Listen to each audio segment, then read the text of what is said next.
You don't care. I've made this point before, and I recognize that it reflects a certain callousness or like lack of respect for democracy. But honestly, China has accomplished the greatest human rights benefit of any nation in the history of the world in the last 2 decades. I mean, the economic growth of China and the fact that it has lifted hundreds of millions of people out of abject poverty. Now, abject poverty that it has? Yes. Hundreds of millions? Hundreds of millions.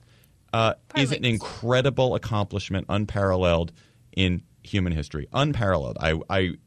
And yes, it has come with, it is not the system of government we would design. It is not the economy we would design. It is not the treatment of free speech that we would design. And there's corruption. It's the one party state is deplorable. But man, I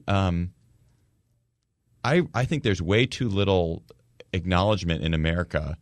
This overemphasis on the political suppression of China, I think, makes us lose sight of the fact that there's an economic miracle for millions and millions of people that has made such a big difference, and we should not forget that.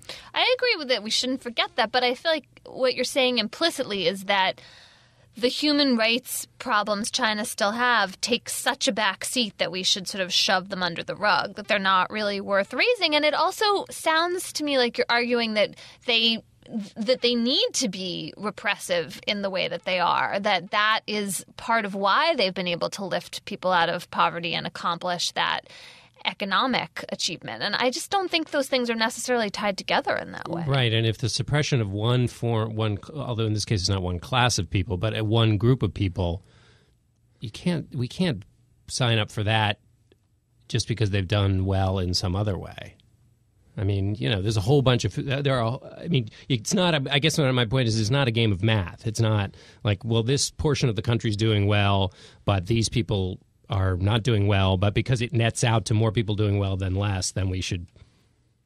Well, actually, I kind of think that's sort of true. Actually, I guess I do. I think I may have a million utilitarian calculus here. All right, but in the United States in the in the 1860s, when people said, look, the economy of the South will die if we don't continue to suppress and enslave this group of people. Yes, I don't think that what's happening in China – I think there are inalienable human rights. And what those inalienable human rights are have I guess maybe they're not that inalienable. You have a right to freedom. What? You have a right to freedom. You have a right to earn a living. You have a right to family. You have a right not to justice. I guess you have a right to justice. You have a right to non-arbitrary justice. I'm not sure that the right to assemble and the right to self-govern are inalienable human rights.